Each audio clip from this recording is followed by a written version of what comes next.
शिष्य को दूर कीजिए। माघ के शुक्ल पक्ष की एकादशी का नाम है। उस दिन कौन से देवता की पूजा की जाती है और उसकी विधि क्या है? भगवान मेरे इन प्रश्नों का उत्तर देकर मेरे संदेह को दूर कीजिए। भगवान कृष्ण जी बोले, हे राजन, आप ने अत्यंत उत्तम प्रश्न किया है।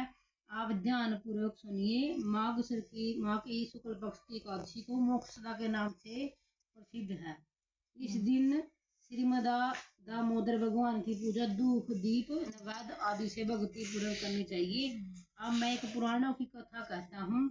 एकादशी के व्रत के प्रभाव से नरक में गए हुए माता पिता पुत्र आदि को नरक की प्राप्ति होती है। आप ध्यान पूर्वक सुनिए। प्राचीन गोकुल में नगर में वैशाख नाम का एक राजा राज्य करता था। इसके राज्य में चारों वेदों के ज्ञाता ब्राह्मण रहते थे। रात्रि को एक दिन स्वप्न में राजा ने अपने पिता को नरक से पड़े देखा। उसको स्वप्न का बड़ा आश्चर्य हुआ। प्रातःकाल होते ही वह ब्राह्मणों के सामने अपनी जब स्वप्न कथा कहने लगे। ब्राह्मणों, रात्रि को स्वप्न में मैंने अपने पिता को नरक में पड़ा देखा। उन्होंने मुझसे कहा कि हे पुत्र, अब मैं नरक भोग रहा हूँ, मेरी यहाँ से मुक्ति करो। अब मैं क्या करूँ, कहाँ जाऊँ? उस दुख के कारण मेरा शरीर तप रहा है। आप लोग मुझे किसी प्रकार के तपदान आदि को बतावें जिससे पिताजी को मुक्ति प्राप्त हो। उस उत्तम पुत्र का जीना व्यर्थ है जो अपने पिता का उद्धार न करे। राजा के ऐसे वचनों को सुनकर ब्राह्मण बोले, हे राजन, यहाँ से करीब की वर्तमान भूत भविष्य की ज्ञाता पर्वत नाम के एक ऋषि का आश्रम है। आप यह सब बातें उनसे जाकर पूछ लीजिए, वे आपको इसकी विधि बता देंगे। राजा ऐसा सुनकर मुनि के आश्रम पर गए।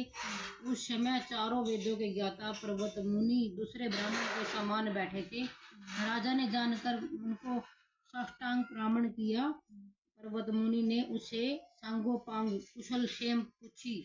तब राजा बोले, हे देवऋषि, आपकी कृपा से मेरे राज्य में सब कुशल है, परंतु मेरे मन में अशांति रहती है, उसका कुछ उपाय कीजिए। ऐसा सुनकर पर्वत मुनि ने एक मुहूर्त के लिए नेत्र बंद कर लिए और भूत भविष्य के विचार करने लगे।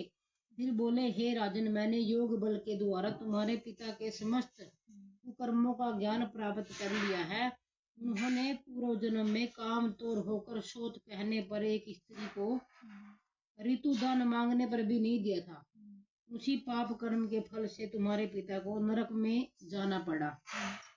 ऋतु दान मतलब फल मांगे थी वहां। तब राजा बोला, हे भगवान, मेरे पिताजी के उद्धार हेतु आप कोई उपाय बतलाइए।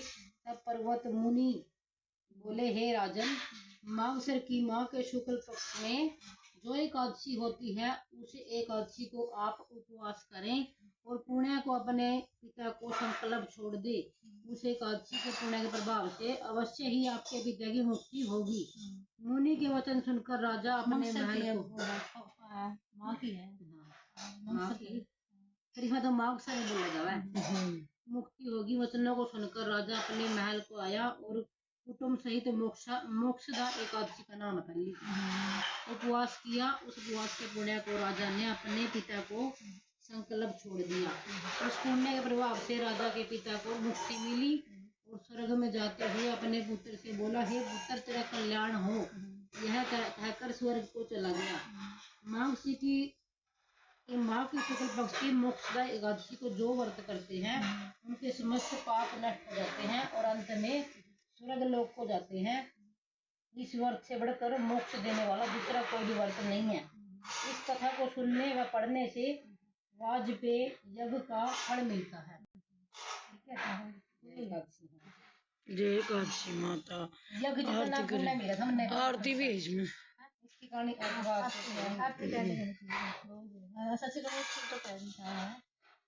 गणेश की सुना दे। वहाँ तो है, वो बोलने कर वो तो उसकी तो वनवासी वाले की नहीं।